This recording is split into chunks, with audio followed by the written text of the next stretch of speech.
নারী টি-20 ওয়ার্ল্ড কাপে বাংলাদেশের নারীরা লড়ছে বিশ্বকাপে। সেই বিশ্বকাপে বাংলাদেশের সেমিফাইনালে যাওয়ার কতটা সম্ভাবনা রয়েছে সেই বিষয় নিয়ে আজকে আলোচনা করব আপনাদের সাথে। আমি রয়েছি সাজ্জাদ হোসেন। আমাদের নারীরা, বাংলাদেশের মেয়েরা, তারা 2টা ম্যাচ অলরেডি খেলে ফেলেছে। সেখান থেকে একটা ম্যাচ, প্রথম ম্যাচ নেদারল্যান্ডসের বিপক্ষে জয়লাভ করেছে। তাদের পয়েন্ট হচ্ছে 2 এবং তার পরবর্তী ম্যাচে অস্ট্রেলিয়ার বিপক্ষে বাংলাদেশ একবারে বাজেভাবে হেরেছে এবং মাইনাস পয়েন্ট মাত্র 78 রানে অল আউট হয়ে যায় প্রথম ইনিংসে গতকালকের ম্যাচে। বাংলাদেশের 2 ম্যাচ থেকে 2 পয়েন্ট, বাকি রয়েছে আরও 3টা ম্যাচ। সেটা কারা? সেটা হচ্ছে ইন্ডিয়া, সাউথ আফ্রিকা এবং Pakistan. India, south Africa, Pakistan, তারা পাকিস্তানের সাথে পাওয়াটা একটু সম্ভাবনা রয়েছে, সাউথ আফ্রিকার সাথে এবং ইন্ডিয়ার সাথে অনেক কঠিন সমীকরণ রয়েছে। এই 3 ম্যাচের মধ্যে বাংলাদেশের 3টে ম্যাচে জয়লাভ করতে হবে।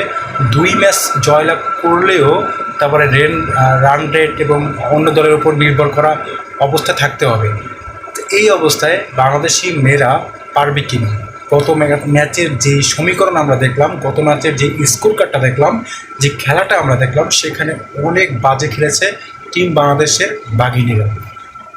নিগার সুলতানা জ্যোতি 24 রান করেছেন 49 বলে এবং অন্যরা যা করেছেন প্রত্যেকের অবস্থা খারাপ। পাওয়ার প্লেতে মাত্র 17 না 18 রান হয়েছে 4-5 উইকেটে।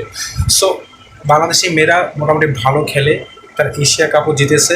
তো এই মেয়েরা যদি একটু ভালো খেলে তাহলে কিন্তু ওই ইন্টারন্যাশনাল ক্রিকেটে থেকে ভালো কিছু করা সম্ভব। যদি বাংলাদেশের এই বাকি 3টা ম্যাচ সাউথ আফ্রিকা, ইন্ডিয়া এবং পাকিস্তানের বিপক্ষে জয়লাভ করতে পারে, অ্যাটলিস্ট 2টা ম্যাচ জয়লাভ করা উচিত সাউথ আফ্রিকা এবং পাকিস্তানের সাথে। যদি পারে তাহলে সেমিফাইনালে যাওয়ার সমীকরণটা সহজ হবে, আর যদি না পারে তাহলে কিন্তু বাংলাদেশ ছিটকে যাবে অনেকটা।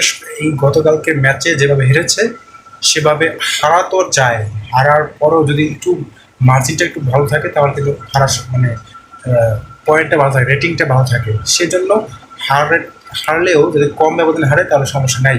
তারপরেও 3টা ম্যাচ রয়েছে, 3টা ম্যাচের মধ্যে 2টা ম্যাচ আপনাকে মাস্ট জয়লাভ করতেই হবে।